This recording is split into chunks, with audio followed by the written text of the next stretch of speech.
Welcome to this special edition of Diabetes Core Update, focused on strategies for staying full and satisfied for people with diabetes and obesity. I'm your host, Dr. Neil Skolnik, professor of family and community medicine at the Sidney Kimmel Medical College of Thomas Jefferson University. This special edition of Diabetes Core Update is sponsored by avocados. Love one today. There is no debate about the fact that our modern diet has too many non-nutritious foods that provide an abundance of calories, but a paucity of nutrition. And there's general agreement among patients and clinicians that we need to pay attention to the foundations of health, and that is a healthy diet and regular exercise. While the GLP-1 receptor agonists and dual agonists are now commonly used to assist with type 2 diabetes and weight management, nutrition remains important and, in fact, foundational for long-term health. Today, we're going to focus on food is medicine interventions centered on the concept of eating for fullness and satisfaction. Why it matters for type 2 diabetes and obesity care, foods and nutrients that promote satiety, and practical strategies for helping patients achieve this. Before we get started, though, a word from our sponsor. Love One Today is a leading source of the healthiest reasons and tastiest ways to enjoy fresh avocados. Backed by science, Love One Today provides turnkey solutions that make it easy for health professionals to stay on top of the latest research and confidently recommend fresh avocados to patients. As avocados are a traditional Latin heritage food, Love One Today also offers culturally inspired recipes, tips, and educational handouts. Visit loveonetoday.com for free resources, including handouts, cookbooks, continuing education, and more. Back now to our program. It is often forgotten that a good, nutritious diet doesn't just happen. It requires knowledge and a thoughtful approach to pick foods for our meals and snacks that enhance our health don't detract from our health. Our discussion today will center around strategies for staying full and staying satisfied.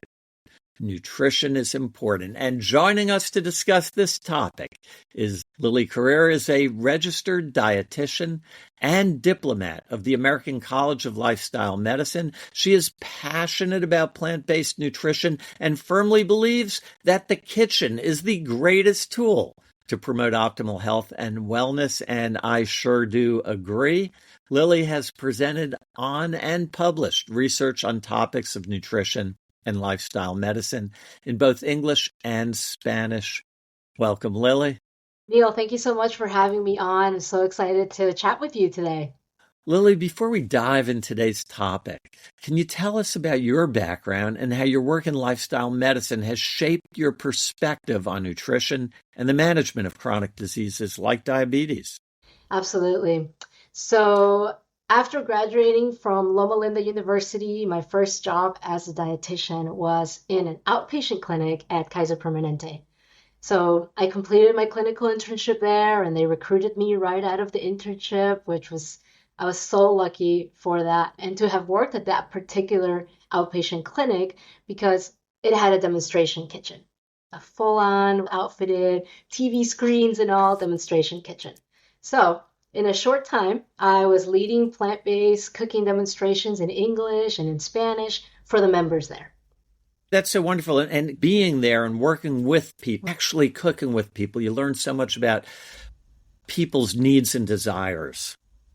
Absolutely. And that's definitely something that taught me so much, just even in the preparation of the cooking demonstrations, cooking with my colleagues, testing for the best recipes. It just really helped me dissipate that myth that healthy food isn't delicious or isn't tasty at all. It has no taste. It's so important to dispel that myth that you have to give up enjoying food in order to be healthy, because that doesn't work. You have to enjoy the food you have in order to be satisfied and maintain long-term health. Yes. And so this is one of the things that I learned at Kaiser, Neil, is really just these valuable lessons of how when I was preparing this food and having patients taste the food, it really helped to catapult me into where I am today as a career, just really seeing that connection from giving patients a list of saying, these are the foods that you should eat, to having them actually taste it. That was just really transformative for me, and it really helped to elevate the kitchen as the most powerful tool in a dietitian's toolbox, right? And just really understanding that a healthy, balanced plate can be delicious. So after 3 wonderful years at Kaiser Permanente, I decided to move to New York to pursue supportive culinary arts at the Natural Gourmet Institute. And while in New York is where I discovered my passion for the emerging field of lifestyle medicine. And lifestyle medicine is so important. And I've lectured on exercise and medicine, for instance, for years. And I've been so happy to see this resurgence of interest in lifestyle medicine, because that it's foundational for what we do.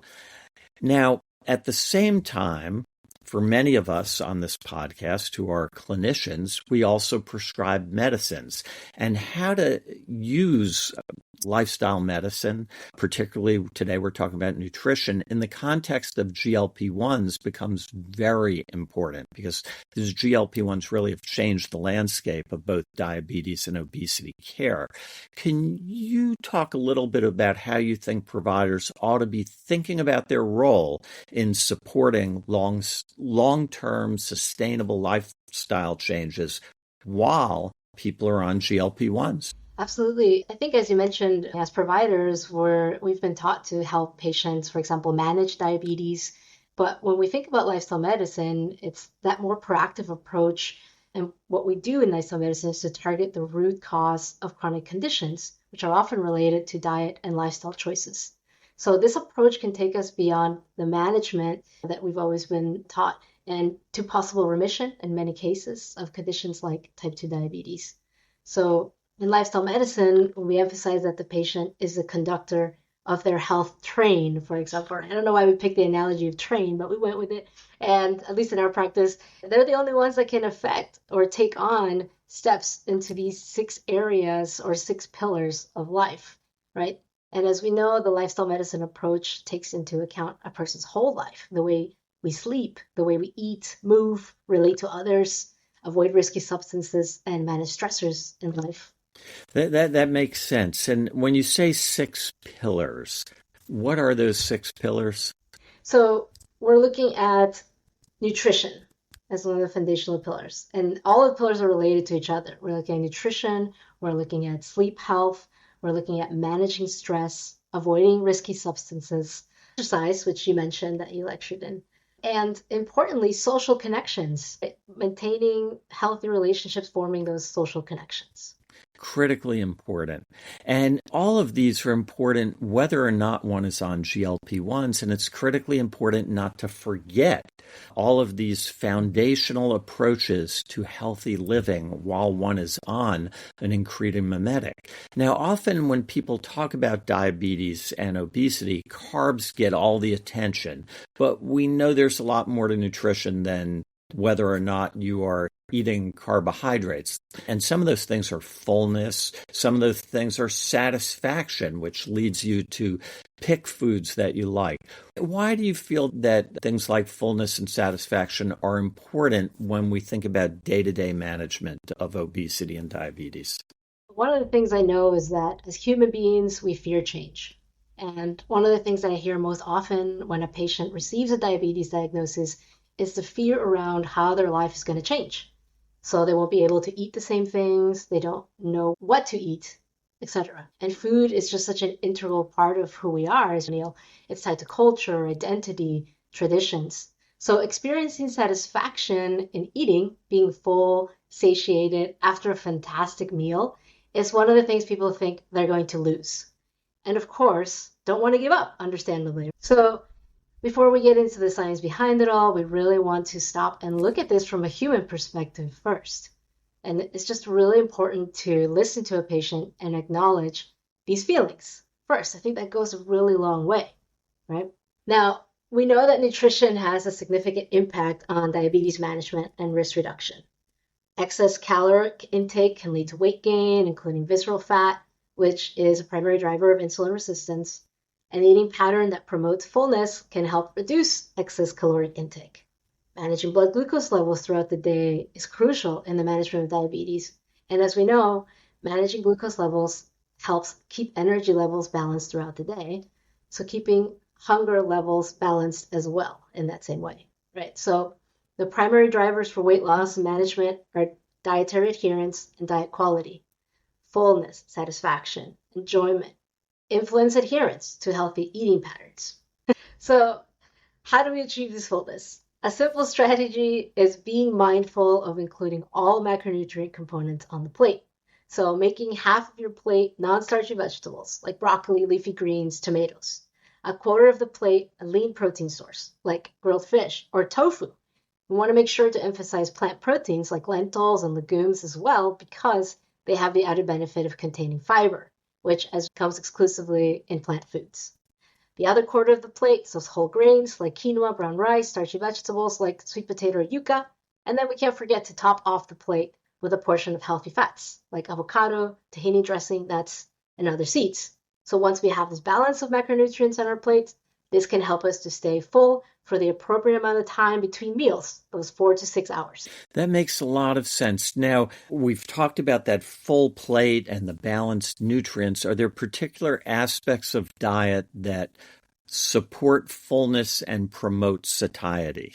I think it's helpful to distinguish two different stages in the process of fullness after a meal.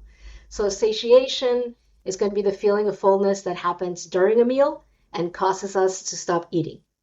And satiety refers to the feelings of fullness between meals. It helps us to prevent us from eating again too soon. So maintaining those 4 to 6 hours between meals. What drives these feelings? There's going to be both physiological and psychological drivers of satiety, right? And as practitioners, we may be more familiar with the physiological drivers of satiety, hormones like GLP-1, which slow down digestion and promote satiety, or ghrelin, which stimulates hunger, leptin, that helps our bodies know when we've had enough to eat. And when we look at the psychological, then we have all of these different aspects like sensory experiences, or that we eat with our eyes comes in, or the smell of food that can trigger us wanting that type of food. There's personal beliefs about food, the emotional state that we find ourselves in, right? If we're under some kind of emotional stress, it might trigger us to go for sugary foods, for example. Learned associations, also like hot dogs at the baseball game or popcorn at the movie. Even the size of our plates, Neil, right? What the plate looks like, how it's filled, can have an impact on how much we eat of it. Yeah, I've seen studies that we eat less when we put the same amount of food on a smaller plate, for instance.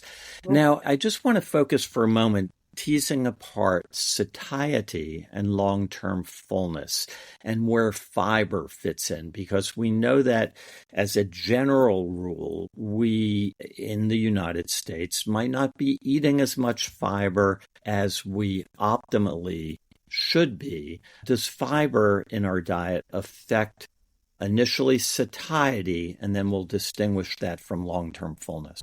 Yes, absolutely. Fiber plays a critical role in satiety. And as you mentioned, yes, here in the US, only about 6% of us are consuming minimum recommendation of 28 grams per day. So that clearly is something to focus on. And are there any other aspects of diet, so that's initial satiety, that help particularly with that feeling of fullness, so that a half hour after I eat, I'm not hungry again? So when we're looking at all of the nutrients, so fat, fiber, protein, they all promote satiety by slowing down digestion, delaying gastric emptying, and stimulating those satiety hormones that we mentioned earlier. I think digestion time is also, of these nutrients, is also important, plays an important role. So it's estimated that protein and fat, for example, can take anywhere from 3 to 6 hours to digest.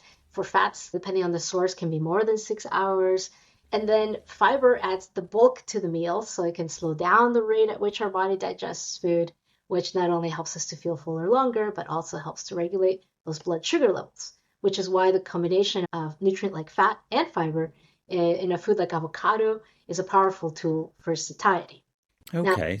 yeah, so when we keep these digestion times in mind, Neil, we can think about how the average of these nutrients combined on a plate can actually help us feel full for those 4 to 6 hours in between our days. And that can be broken up into, right, those meal times. Of course, meal timing is always personalized because satiety can depend on external factors like how much we're moving during the day. But on average, if we take the example of breakfast, within those first 2 hours of waking up, let's say we have breakfast at 8, 9, 10, 11, 12, 1, 2, like those 4 to 6 hours, we're having lunch between 1 and 2, 2, 3, 4, 5, 6, 7, we're having dinner between 6 and 7. So what we want is to create a balanced plate that includes all the macronutrients that can help us achieve that satiety between meals so that we're not snacking between meals or having certain cravings if we are keeping to those 4 to 6 hours between meal times. So you mentioned sources of fiber, and those sources include things like whole grains, things like vegetables, and you mentioned avocados.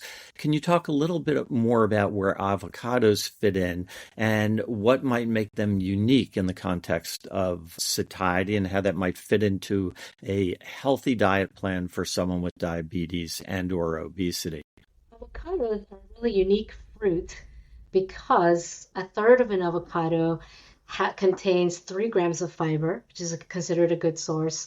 It's got the unsaturated fats. It's got some 5 grams of monounsaturated fats, 1 gram of polyunsaturated fats, which are really the fats we really want to be focusing on. And fats on themselves are really great when we're thinking about macronutrients or we're thinking about satiety. They contribute to the palatability of foods, right? So that's why I always like to put the fats on top of the plate, just so it brings it all together. Because fats provide the texture, like creaminess, smoothness, thickness, right? It's got the lubrication, that oiliness. Fats are what gives moistness to baked goods. As far as avocado goes, it really is one that has all of those attributes that could really help bring a plate together, a sandwich together. That makes sense. Now, when you say fat, there's different types of fat, and it's important for us to be aware of choosing foods that have healthy fats. Where does avocados fit into that?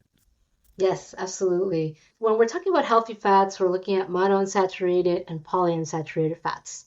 And avocado, as I mentioned, is plentiful, particularly monounsaturated fats. And so in terms of the fats, that the other two that are unhelpful for us are going to be the saturated fats, the trans fats. And as a general recommendation with saturated fats, it's going to be 20 grams for a day in a 2,000 calorie diet, as a general recommendation. Now, the American Heart Association recommends an even more conservative for heart health number for saturated fats, and that's only going to be 13 grams per day. So when we're looking at also recommending to replace those sources of saturated fats with unsaturated fats like avocado, nuts, seeds, and oils. So you mentioned that avocados are a good source of fiber and contain healthy fat. Are there any studies, any research that you'd like to share in terms of how avocados might be beneficial in our diet? So to date, there's been about 50 studies on avocados and diabetes, and the majority of these have been done just within the past 10 years. Now, one study I'd like to share is a randomized control trial that looked at the effect of daily avocado consumption as part of a reduced calorie diet on weight loss, body composition, satiety, biomarkers of inflammation, and intestinal microbiota composition. So this was 51 adults with overweight or obesity, and participants were advised to eat 500 calories less each day and to eat 1 avocado daily, compared to a control group following the same dietary guidance without avocado.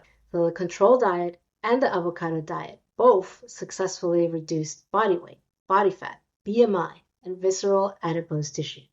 But in the control group, satiety decreased significantly over time, whereas researchers didn't observe any significant decrease in the avocado group.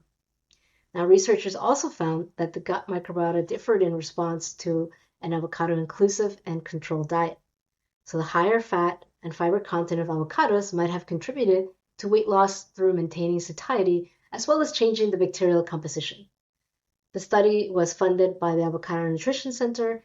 More research is needed to confirm the findings, especially a larger U.S. representative sample. So the results suggest, though, that fiber contained in avocados can be a part of a balanced diet that supports satiety. What I like about that study is so often when we talk about helping someone come up with a diet, we're talking about things like what they shouldn't eat, ice cream and chocolate and you name it. But it's really important to be able to advise people on what they can eat. Does that make sense? And is that a useful way for us as clinicians to approach advice about diet? Yes, absolutely. The real world scenarios and examples are such practical, helpful tools for us as providers. So let's go back to what we were talking about with saturated fats, for example. Okay, so it's barbecue season. Here's a practical example. We're in barbecue season right now, right? And we want to think about, for example, a 3.5-ounce serving of lean cut beef averages about 4 grams of saturated fat. So a 3-ounce burger is 5 grams, contains 5 grams of saturated fat. 4-ounce servings are the standard in supermarkets.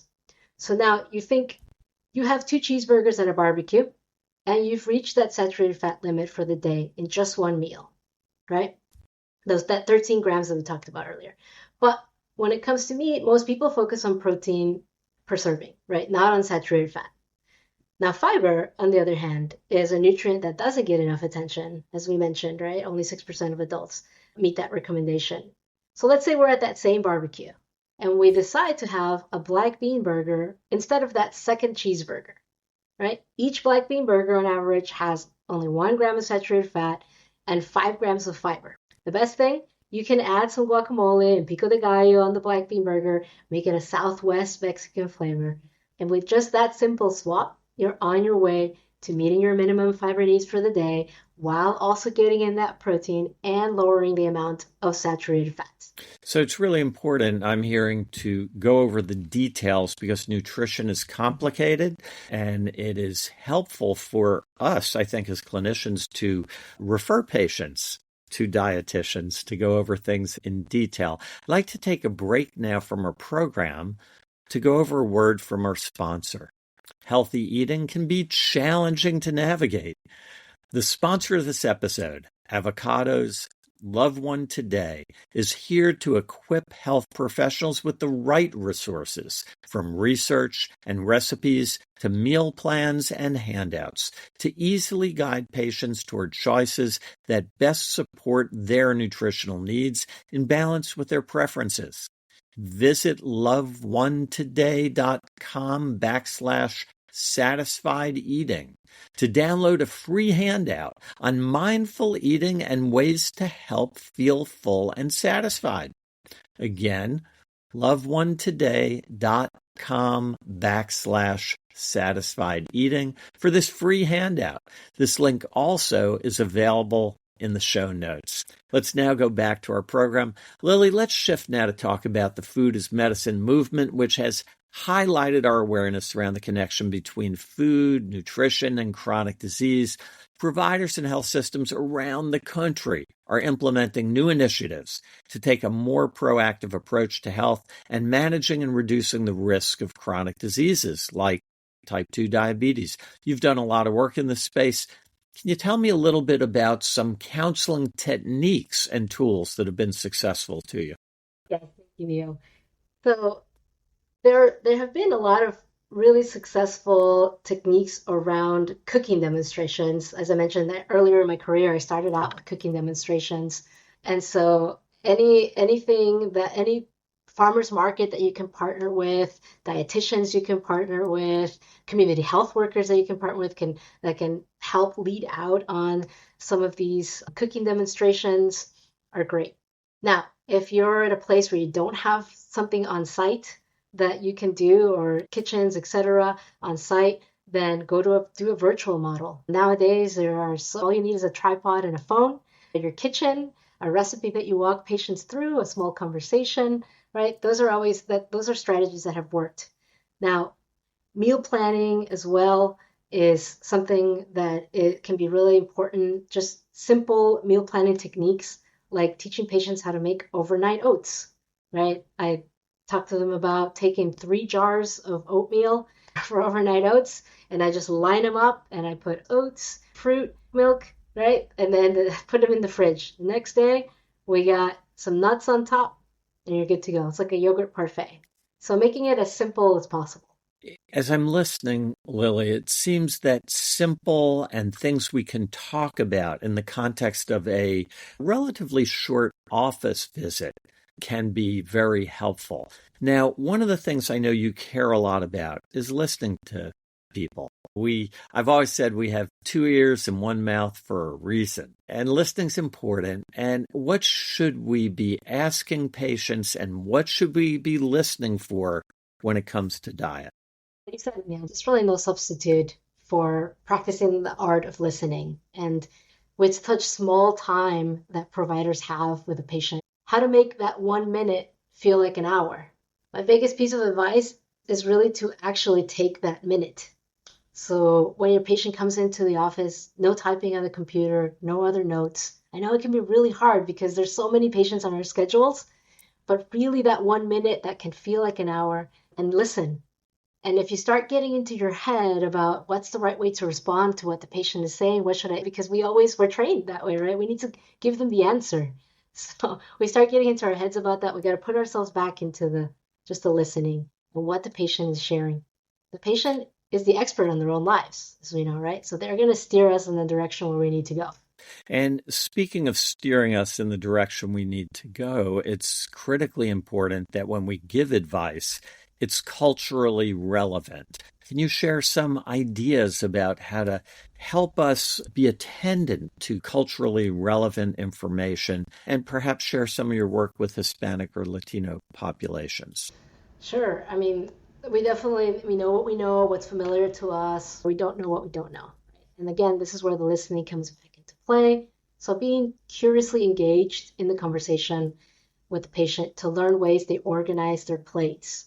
As we continue to listen, we're going to start to hear common themes from various groups. You're going to get to know what is familiar to other cultures, how it differs from your own. In that listening, you can also identify helpful foods that are commonly enjoyed in those groups. And what I found really helpful is pointing out some of those benefits of foods that they already eat, right? Encourage what the patient is doing is already great for their health. So we talked about Latino, Hispanic population already consume avocados. It's at the center of our plates or snacks for a lot of occasions, right? Big part of it. So in this case, it's a food that it's already health promoting, and we can help patients think of other ways to use these other than the traditional ways that we already use them as a Latino population. So what would be an example of that? So for example, in Brazil, patients are using avocados in a sugar context. So they're using them in smoothies, right? Whereas in Peru, we put them in avocado toast. So we might not necessarily use them in the smoothie. So just even country by country, they might vary in the differences of how we use avocados. So just kind of sharing what other uses you might have in other foods that they're sharing about. It's interesting when we were talking earlier about adding foods in that are enjoyable, and you mentioned avocado toast. And I have been just so amazed because I'll go out with friends and avocado toast is very popular now. And previously, I've always buttered my toast. Now, butter doesn't have the best mix of nutrients. It doesn't have fiber in it. It doesn't have the best mix of fat. And avocado seems to be such an enjoyable substitute. But when we substitute it, we're taking something that is healthy and using it proactively in place of something that isn't as healthy. And I think it's things like that really provide such opportunity for movement both toward health and joy. Yeah.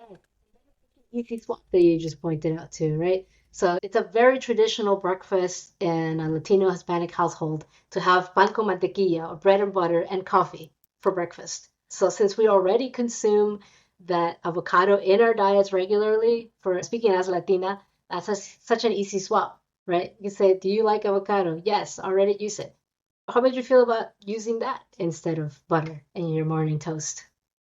Are there any other uses of avocado that come to mind like that are creative, that we might be able to recommend as healthy choices for patients? You know, what's interesting is that I actually have found a lot of really good use, not only like traditional tacos and bowls, but in desserts, Neil. Because a lot of desserts that call for butter, when we're talking about that substitution, you can use Yeah. avocado in place of. And so that way you're focusing more on those monounsaturated fats versus the saturated fats that butter brings, and you're adding fiber to this baked good.